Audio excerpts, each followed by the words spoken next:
everybody. How's it going? Welcome to the Technology Leadership Series podcast.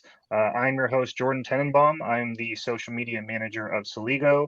We are joined by Martin Zerrudo, the CEO of Sellers Universe, as well as Mark Simon, who's Celigo's VP of Strategy. Very happy and lucky to have you guys here. Mark, if you don't mind doing a quick introduction, and then we can get into it. You bet. Thanks, Jordan. From an intro standpoint, I've been working in the digital transformation space for a long time, probably close to close to 20 years. It's getting up to be, which makes me feel old just mentioning that. But I've been with Celigo for the last 4 years. As VP of Strategy. I work with really our whole set of customers and helping them in a variety of ways with their automation journey.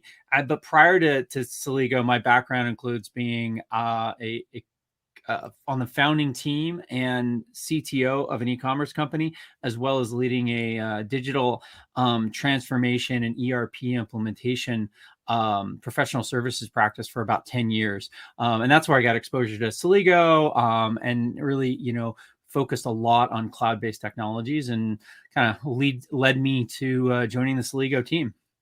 Well, awesome. We're lucky to have you, Mark. And now for the guest of honor, Martin. You are the CEO of Sellers Universe, as we said. You mind giving us just a little bit about your background, a little bit about your story, and Sure. Maybe how you made it to Sellers Universe and what you guys got going on now, and we'll go from there. Yeah, Jordan, again, thank you so much for having me on the show. And Mark, always a pleasure to see you. Every time I see any kind of outdoor winter sports, you're the first person that comes to mind because I know you're an expert. Probably do like a biathlon after this, but well, aren't you up in the frozen north in Ontario somewhere? So you must see that must happen constantly all winter long. Oh yeah, I see slopes outside my door. Do I know how to ski them? Absolutely not. That's for another show.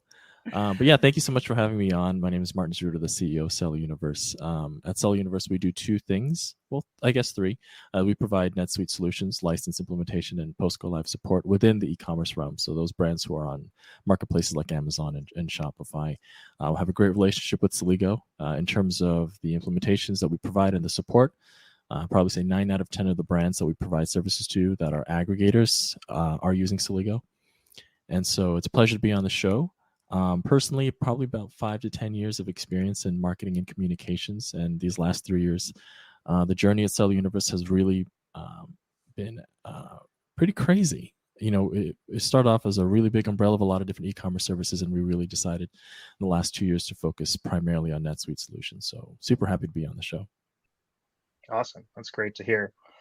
Mark, I know we had spoken a little bit earlier. You had some specific questions you wanted to bring up to Martin, or just some specific topics. So I was hoping maybe you could lead into those. Yeah, you bet, Jordan.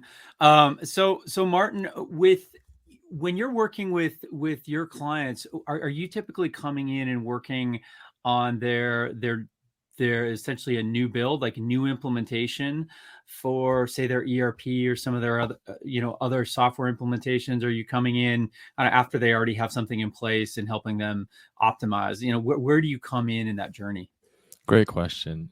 Mark, ideally we'd like to be end to end. So right at the very beginning where they're kind of considering switching to an ERP, graduating from a QuickBooks and a couple of tech stacks that aren't really communicating with each other or able to scale in the direction that the company's headed.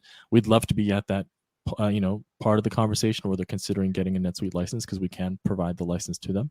But I want to say a bulk of our customers are probably in the second two, or the second and the third step, which is having their NetSuite implemented, or it's already implemented and they need some post-go live support. And the conversation of us providing support in conjunction with Celigo usually happens in the second or third stage, which is they're implementing, they want to know what are the best integrations out there, they're connecting to all the different marketplaces, or they're already connected using Celigo, they've already implemented, they need a little bit of bandwidth and some expertise in the particular space, and so we come in and provide that as well. Fantastic. That's great. When you're talking to customers in that journey, especially initially when they're first, I often think of like a digital transformation journey for a mid-market company. It often centers around ERP. That's kind of like often a big trigger point, right? They're at a phase in growth where they need something different. But are they, are they generally thinking about automating and integrating? Is it central to what they're doing, or is it coming later on? It's kind of an afterthought for them. What do you see mostly? I think thankfully when we have conversations with brands who are considering shifting to NetSuite or are on NetSuite, they're trying to find the most bang for buck. How do I optimize this workflow? How do I optimize this infrastructure that we've invested a lot of time and money in? Thankfully, the conversation is at a level where they're aware that automation is needed to scale, right? When they're thinking about if we're having discovery calls and they're not sure about using a NetSuite ERP, then that's usually where a little bit of education comes in. Hey, you can actually automate this. You can automate that. You can be less people dependent. You can free up the time for your directors or your VPs or your C-suite level talent to start actually growing the business instead of, shifting through thousands of Google Docs and Google Sheets and Excel spreadsheets. And it's funny, we talk to multi-million-dollar brands every day, and some of them are inundated with like 12 instances of Xero, or they're inundated with hundreds of spreadsheets. And they're like, yes, we would love automation, but they don't know where to start. They don't know, this mythological space of AI learned automated everything where it's just a click of a button. I can go to Bali and run my whole company. It's possible, but where do they start? And usually it's starting off with understanding the power of NetSuite and the power of the integrations like Celigo that can facilitate that automation and that scale. Yeah, that's really interesting. I mean, something that we've seen, and we work with everything from companies in the Fortune 500 all the way through a ton of mid-market down to small startups. And one thing is consistently that we see over and over again, that they buy these applications, and they could be big foundational applications. It might be a SaaS app, it might be an HRIS system, it might be a new data warehouse, whatever it may be. And they make that investment, they get it implemented, and we just see time and time again that they don't quite feel like they get the value from it. Correct. That it solves some of the problems, but it's really interesting. See that a lot where it's like, oh, hey, it's like, yeah, it's working sort of, kind of, yeah, didn't quite get there all the way. And there's often really one important missing piece from that, which is the automation component. How is it plugging into all the other systems? Have they really automated and created one system? Yeah, an example sometimes I use is like you can take a really great car, like say a car from maybe like 20, 30 years ago, super great engine, great parts, runs really, really fast. You compare it to some of the cars today where they have onboard chips, where all the parts, both analog and digital, are talking to each other. That really provides the driver with a lot of tools to maximize that car. At the end of the day, you still need a driver who's driving your NetSuite implementation, who's driving your NetSuite. It's not just hey, I'm going to pay for NetSuite and it's going to run my business. That's not how it works. But it'll be that onboard chip that connects all of the things you've invested into to give you, as the driver of your business, the tools that you need to really accelerate the growth of your company. Unfortunately, self-driving is not really yet viable. They released it, and then like 5 days later, they're like, forget it. We're going to let you drive your cars again. Well, I have a quick question for actually both of you. As someone who's not as extremely technical, do you think a lot of people come in to an automation mindset or learn about automation within a business, and they think about it too narrowly, as in data from X to Y, and that's it? Or do you think people come into it where they think, I want X to Y and A to B and C to D and this to that, and all so overly connected? Like you said, you could go to Bali and run your business. Where do you see most kind of adopters on which side of the spectrum, or do most of them kind of fall in the middle? Well, I'll take a crack at that, Jordan. That's something that I know, from what I see and what we see as an organization, most companies are coming in there, and it's automation integration is reactionary to them. They're responding to an acute problem that they had. And sometimes they've had that acute problem before, and they know, okay, I know that I have to get my I don't want to move my sales orders from my e-commerce site, and especially when they have multiple ones. They're like, I know I don't want to do this manually and bring it into my order management system or my ERP. But they're responding to that either because of that pain that they have right now or pain that they've had in the past. And they're not stepping back and looking at this and saying, hey, what's the roadmap? What can I automate? Like, what should we automate? And one of the things that we often talk about and try to get companies look like, and this is really from seeing leaders that have used automation as competitive advantage is they shift to something, we call it automation first mindset. And they start with, okay, something comes up and it's a new process, a new system. We're like, how can we automate it? And they just start there. And they may not get to it right away, but they're always thinking. And that's one thing that I've seen that really, that's a big differentiator from the ones that just automate and they get some things done versus the ones that really change their businesses and transform them through automation. That makes sense. No, totally agree. If I may add just a little bit, we were talking to an aggregator last week, and just outright is investing in an ERP the most cost-effective solution into scaling? Not necessarily. Is utilizing best-in-class integrations like Celigo the most cheapest option out there? Not necessarily. But if you look at cost in terms of the value of automation, sometimes it's difficult for them to see. Oh my gosh, I'm paying all this. Like, can I just get some app? Literally was talking to somebody last week. Can I just get some quick app that's like $20 a month to automate it? Like, not all automations are made equal, and not all automations, provide that scalability. It may answer one or two pain points, but what we're talking about here is long-term growth, long-term projections in terms of where your company can go, and having automations there kind of reduces any kind of human error, reliance on particular people that may or may not be there 3, 4, 5 years down the road.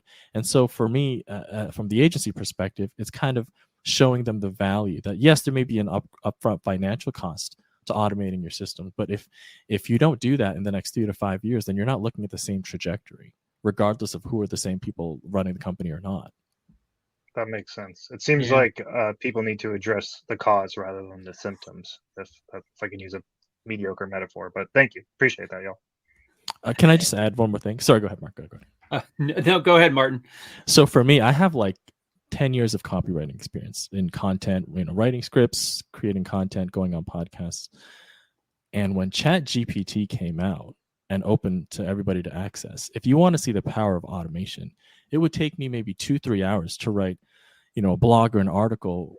You just type in a couple of prompts, and automation and AI learning will generate that content for you. Now, it doesn't mean it's perfect. It doesn't mean, in the example of NetSuite and having Celigo, that there's no errors to manage, or there's no work to be done and try to upkeep the automations. But it does all that heavy lifting for you. I can write an even better piece of content utilizing AI and automation. And that last 10% is me editing, fine-tuning, making sure that it makes sense, make sure it sounds like a human being. It's the exact same thing when you're talking about Celigo and an ERP like NetSuite. It's just doing that 90% for you, but don't disregard that 10% is still on you to make sure that it's running in the direction that the automation is working the way that you intended to. And I think that's the true magic, is when you see that 90 plus 10, then you're getting that 100% value from your investment. Especially with something like an ERP or a financial program where it's like you have to cross your T's and dot your I's. There's no can't fall short. But sorry, go ahead, it's Mark. it's not a shortcut. Automation isn't a shortcut. Right? It's just making things easier. Yeah, it doesn't eliminate the work, but it creates it eliminates the menial work, and it still creates opportunity for higher value work in the organization. But the comment I wanted to make on what you were talking about there, Martin, before, was just what you're describing around getting asked for, is there an app for that? That's kind of like what we hear when someone's looking for or has adopted a point-to-point. Some of these point-to-point integration solutions are kind of like these little black boxes, and they solve little problems pretty well. And if your requirements line up with those, you might be lucky, especially when a company's pretty small, doesn't have a lot of revenue. Simple processes, they plug that in, it works for a while, but it's not a platform. It's not a tool. It can't respond to a changing business. As soon as your business changes, you're like, oh, I can't use this anymore. I need something else. And then you end up doing any number of things, or just putting up with something that doesn't work right for a long time. Agreed. It's like from one Band-Aid solution to the next. And hey, some people like being scrappy that way. Some people like to kind of be on the cutting edge of new applications and say, hey, look, this is doing what I need to do at half the cost. And then 6 months later, the app integrations no longer work. It's no longer supported. The person who was running it is no longer there. Then what are you going to do? Like you said, Mark, you go back to the beginning and try and find another Band-Aid solution, And that's never fun with APIs, because those can be very, very, very tricky to manage, especially when you have 10, 15, 20 of them trying to work and talk together all at once. So no, that's a really good point. Appreciate that for both y'all. Martin, you mentioned something about a Band-Aid. It kind of reminds me of like the feeling of pain. I know you mentioned, your preference for doing new, new implementations. And I think that's, having been in the consulting business, it's sort of always the preference to have as much greenfield as possible. But Definitely. I know you're still doing some of that work where you're coming in and you're responding to that pain, where a customer says, hey, I have this pain, I have this, and it's not working. How much do you see of that where customers are, they might have had an automation solution and they went live and it worked for them at one point, but then over time, it doesn't work that well for them anymore. And they're like, oh, it's broken, or I'm buried under these errors or something like that. How often do you see that? Quite often, actually, in the context of us providing NetSuite solutions, when we come in for like what we call project recovery, hey, our implementation has gone haywire, or we tried doing it this way, it didn't work out. I'll tell you guys this stat: 50%, according to Oracle NetSuite, 50% of ERPs implementations fail because they start off with the wrong partner. Now, I'm not on the show saying, hey, our team knows all kinds of NetSuite. We'll do nonprofit, we'll do medical, we'll do industrial, everything. That's not what we are. It literally says in the poster behind me, e-commerce, because we specialize in wholesale, retail, manufacturing, that whole space, specifically also with aggregators. So when we get brought in to implement implementation recovery, it's because they worked with a partner who didn't have expertise in that area. And they'll say, oh, yeah, we can set up your Celigo for you. And then they get in contact with Mark's team. They start working. And the next thing you know, when they hand it off to them to make sure that the tiles are set up properly, that they're checking any kind of error management, they have no idea what they're doing. They're not even Celigo certified. Like, that's crazy, and unfortunately that's my ocean, whether it's blue or red. We're competing with people who say that they can do everything, that they know everything. One thing that I say in all of our pitch meetings is like, see this guy right here, super important guy, Mark Simon. I have his phone number. I text him way too often. He doesn't always reply, but that's okay. And I said, that's what we do for you as your partner. We have a relationship with him and with Celigo that if we're coming in here saying we're experts and we're able to kind of quarterback the conversation, then it's not only saving you time, it's saving you the headache of having to talk to ACS, talk to Mark and his team, talk to this other person, talk to this guy who did scripting for me for $5 on Fiverr, and now it's not working. Like, you don't have to go through all of that pain. And the automation aspect of it really removes a lot of it. And being able to work with people who have the expertise in the space removes a lot of that pain as well. Yeah, I think you hit on something really, really key there. A lot of key points there, but one of the things that really stands out for me is working with someone that knows your business, that as much as possible knows the understands the type of company you are, and even where there's a subvertical. You've brought up several times, Amazon aggregators, brand aggregators, kind of different terms for them. But that's an example of something. When you talk about implementations failing, I was just on the phone last week with one whose ERP implementation failed, and they were starting all over from scratch, and it was because they didn't work with someone that actually knew the needs of a brand aggregator. And it's sometimes it's like, oh, well, it's good, and someone's implemented or integrated to an e-commerce site that maybe they've integrated to Shopify, they've integrated to Amazon before, they know a little bit of NetSuite. That's good enough. They've done some e-com, but doing the ERP implementation for a one or two channel e-commerce company is vastly different than doing the same thing, doing this implementation for a 50 brand or 100 brand a brand aggregator, and when each of those brands might have in turn 5-10 sales channels for each of them, the needs are completely different from just the ERP side, let alone when you get into trying to automate it, integrate it, make sure you've got the right tools. And this is one of the, and that's just a example of something that we both have worked with in the past and are familiar with. But I've seen that repeated very often, where the results are always better when from an implementation standpoint, if you work with someone that knows, really either they take the time to learn your business, one, or they come in and they already know the space and then they add in that time to learn your business. Exactly. When we had our conversations, I think late last year, I said, Mark, the writing is on the wall. We're talking to 80-90% of our clients in this space that Celigo is non-negotiable. they're all in on Celigo's automation, but they need support from translating all of that automation onto their ERP. And then when they go to NetSuite, they may not have that expertise in terms of translating it back to Celigo. And so for us, we went all in. If we're going to own this niche or vertical in the ERP space, in the NetSuite space, then we're going to go all in with the key players. That means working with Celigo, working with the Anvils, with the Fleabers, with the Topaltis, so on and so forth, because they're going to come to us, if not us providing them that proactive guidance, like, hey, you guys should probably use Celigo. There are a couple ones out there, but they're best in class for a reason. They may not be the cheapest, but they're definitely the easiest to work with. That's kind of the conversations that we have. Yeah, for us at Celigo, it's so important having good partners that not just know the technical side, that the nuts and bolts of software, whether it's Celigo or NetSuite or both, but that understand the business process behind it, that can go a level deeper. Because it's so often we hear something or someone, they'll say, hey, I've had this integration for a while, I have this automation in place, and now it's not working and it's broken. And you go in and you look at it and you start peeling back the layers, and in what you do this a few times, and you realize, well, that integration, that automation, that's sitting on top of two really fundamental things: good business process design, and then endpoint implementation. So if your ERP isn't implemented to your business process, or you didn't adopt the right business process as a company, right? That's a whole, you could do a whole podcast on that. That's not your fault though. That's not on you, Mark. Don't worry. Yeah,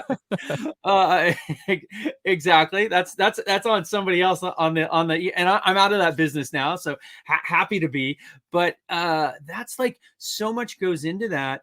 And what the interesting thing is, like, an integration ends up being your early warning system for your business, because you implement it. If you implement it and you get it running, you've automated for a set of use cases. And now if something changes in the business, it doesn't match those use cases, and it shows up as an error. And now you have to take action. And that's really key. You have to get to the bottom of that and figure out, and what it is, an error is actually a failure in change management, that it showed up in your integration first, but it's a process change, or it's a data change, or it's an endpoint change with one of those other systems. And it's great to have that in place, because now something's telling you where it is, but you've got to have somebody to often work with to guide, especially at smaller companies, to guide you and give you the right guidance to figure out what to do if you don't have the skills in house.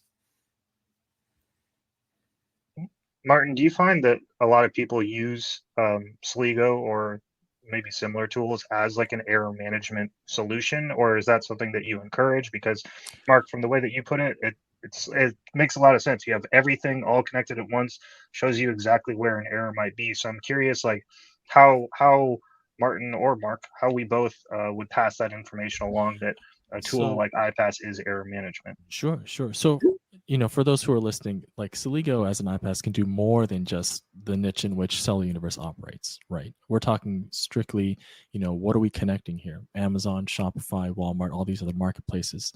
So our expertise is navigating, first of all, creating the tile and the mapping and the workflow so that all that information is coming in correctly. And if there's any kind of errors, that we troubleshoot that, or being brought into an implementation that has Celigo in there and it wasn't mapped out correctly. And unfortunately, they blame Mark and his team, like, oh, Celigo said it was going to work and now it's not working.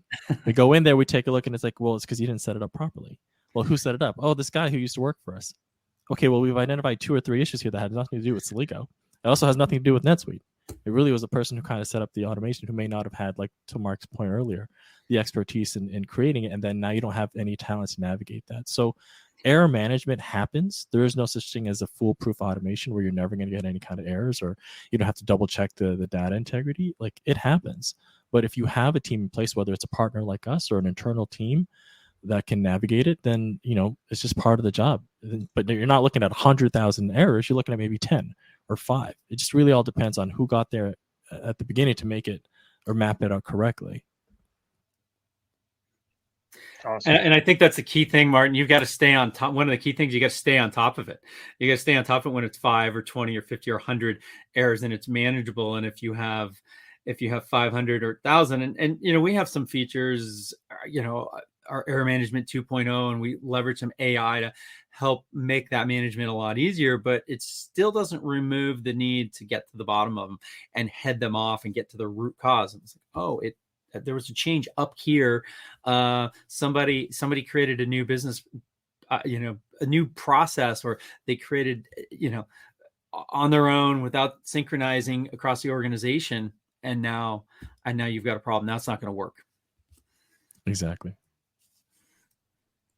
Oh, interesting. That's a very good way to put it in perspective, especially for someone like me who's, not on the technical side of things. So hopefully listeners out there, hopefully that kind of gave you some good insight. I'm going to just change direction slightly. We can always come back to some technical things, but Martin, I wanted to give you a little bit of opportunity to shine here. Don't worry, you're already shining, but shine brighter, I guess. So you've built Sellers Universe quite a bit over the last 5-10 years, as you said. Really grown the business. Let's kind of do a bird's eye perspective, maybe 5 to 10 years from now. What are you looking to accomplish? What are your goals for Sellers Universe, and maybe working with Celigo as well, but mostly just Sellers Universe and what you look to accomplish? Oh, thank you so much, Jordan. And I want everybody to know that like what we've accomplished up until this point is not the work of just one person. Not that that's what you were inferring, but it takes a village, right? And when we were at S3, and then the week after that we were at Sweet World last year, and thank you for hosting that party, Mark. It was pretty awesome. We realized, like, man, Amazon account management is such a red ocean. Like, it's super duper cutthroat. We were doing fine. We brought in a lot of business last year. It's just, there's this movie, I forgot what it was called, but the line was, "Is the juice worth the squeeze?" And we were just squeezing a lot and getting some of that vitamin C in our eyes, and it was super painful on the Amazon side. But then we were like, on the NetSuite side, we're talking to customers who have the funds to invest in an ERP. They have the funds to utilize the full breadth of Celigo's automation services. We should probably be talking to these kind of clients, because we're talking from a level of congruency, not only just in revenue, but in vision. Where do you want to go in the next couple of years, and not, hey, what's your listing optimization look like, and how much are you able to pay for us to fix it? Nothing wrong with that business model, and obviously that's a big proponent in increasing your sales on one marketplace, but NetSuite really is more of an all-encompassing approach in terms of the services that we want to provide. So in the next 3 to 5 years for Seller Universe, my hope is that we continue in this trajectory. My hope is that despite it being competitive, there's a lot of alliance partners, solution providers, and then you also have NetSuite Direct that can sometimes be competitive in terms of the brands that you're trying to close. But at the end of the day, we're going to focus on our lane. We'll put our head down and put in the work and do shows like this and really build that brand equity and authenticity, that if I say, or if somebody on our team says, hey, we have a great relationship with Celigo, they can point to this episode and say, yeah, you know what, they do have a great relationship with Celigo. When we say, hey, we recommend Celigo not because we're getting an incentive, or not saying because we're best friends with Mark, but because we think it's the best solution, they can go to episodes like this and hear Mark talk about why it's the best solution. So for me, going down that path of focusing on NetSuite, focusing on e-commerce, wholesale, retail, manufacturing, and focusing on partnerships, authentic partnerships with people like Mark and you, Jordan, who I recently met, I think is where we want to go. If I may just say a quick quote, JP, the CTO of Boosted, we had him on our podcast, and when they were vetting solution providers and alliance partners and anybody who was saying that they could do the implementation, he talked to 10 or 15 different agencies or entities that said that they could do it for them. And I said, well, why did you pick us? He goes, cost, expertise, and the most important was attitude. We don't want to be left high and dry with the implementation partner who didn't have the right attitude, that was not going to, be there with us every single step of the way. That's not going to provide us that guidance every step of the way. That's not going to give us honest feedback. I think it was pretty touch and go near the end of last year with our team and your team, Mark, and trying to make sure that everything was up and running for their go live date. Mm-hmm. And we accomplished that goal. And that's what I'm talking about in terms of where we want to go, where I'm sure Mark and Celigo wants to go is, yeah, at the end of the day, it's just numbers. The automation, it's scripting, whatever. But who are you doing the work with? Who's going to be there to make sure that it's running smoothly? Who's going to be there to guide you in the next 3 to 5 years of your ability to scale through Celigo's automation and through NetSuite's ERP. It's the people that helped you in the first place that have the right attitude. Because unfortunately, you have some who were like, hey, you want NetSuite? Oh man, here are all the modules you're going to need. Are you sure? You don't trust me. You're going to need all these modules. You sign it. They start paying. Okay, see you later. Oh, you're not going to implement it? Oh, no, I just sell license. Sorry, I don't do implementation. Okay, you should go to this guy. Then you talk to that guy or that lady. Hey, can you do the implementation for me? Yeah, sure. Should we use Celigo? Yeah, sure, if you want to. Are they certified? How many implementations have they done with the brands in your space that know how to actually map out the tiles in Integrator IO for Celigo for you? Oh, you don't know. And then like, hey, you've paid for my implementation. Know what wrong? Try somebody else. Okay, well, you're not the same person who sold me the license. You didn't get me implemented. Now am I supposed to do? And unfortunately, we get brought in. It's business for us. I'm not going to say no to business. But that's why, to Mark's point, we want to be there earlier in the conversation because it doesn't have to be a nightmare. And Celigo doesn't actually have to be that expensive. It's really just on how you scope out the initial license, implementing it correctly, and then really having the right kind of team and support to make sure that the automations are functioning according to your milestones and the way that it's intended to. I'm sorry, that might have been super long-winded, but I hope that makes No, sense. not at all. That's good. That's perfect. I think that like the attitude aspect of it is incredibly important. I think just from talking to you and from hearing Mark talk about you, it's really clear that both you and Sellers Universe has a really good attitude and seem like a fantastic partner. And obviously, that's why we wanted you as our first guest on the Technology Leaders podcast. So, yeah, I mean, everything you says. Excuse me, there's a fly on me. Is God, get away, Mr. Fly. Is lining up. God, having a rough patch over here. But you're no, doing great, Jordan. You're doing great. That's fantastic to hear.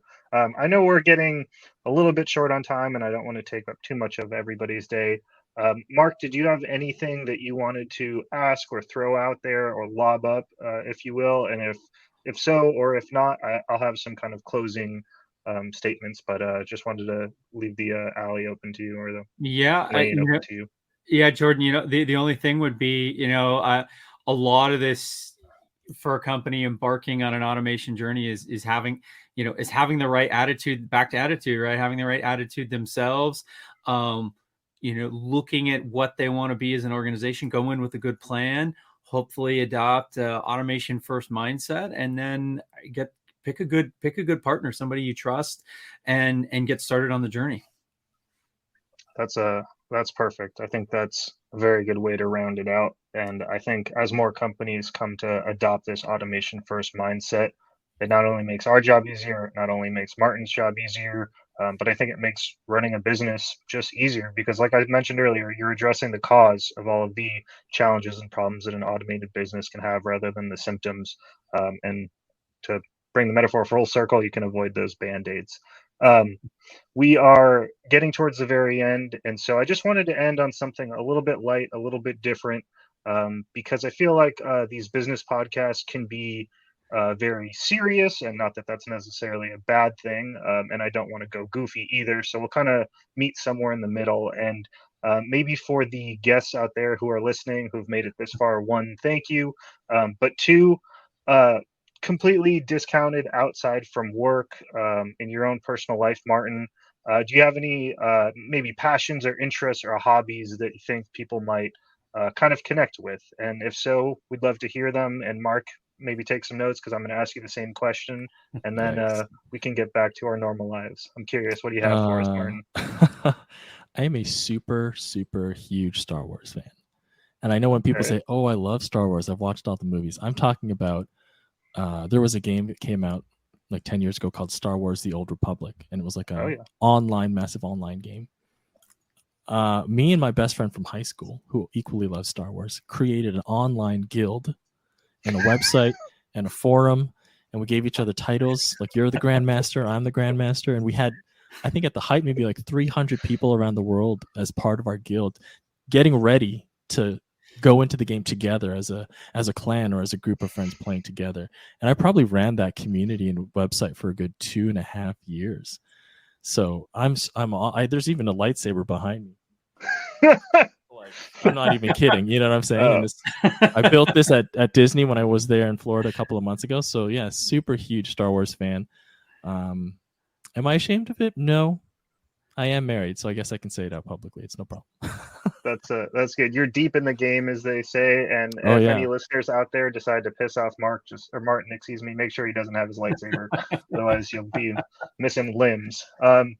What about you, Mark? What do you got for the listeners? Any passions, hobbies, or interests outside of work? I know Martin kind of hinted at snow sports earlier, but what else? Well, yeah, I spent a lot of my life focused, kind of optimizing around skiing for quite a long time. So that's probably my biggest passion. And it's changed in recent years. I have a 5 and now 8-year-old, and so it's for the last few years it's become about teaching them less about my skiing and more about teaching them how to ski. But it's still it's a big part of my life either way. That's awesome. You're automating their skiing lessons, if you will. Well, anyways, I just wanted to thank Martin and Mark both for your time. This has been a really fantastic conversation, diving into everything from passions and hobbies and interests all the way to automation first mindset, as well as what both Celigo and Seller Universe does. For all those listening out there, thank you so much for your time. And we will see you soon with episode 2 of the Technology Leadership Podcast. Bye, everybody. Thank you so much.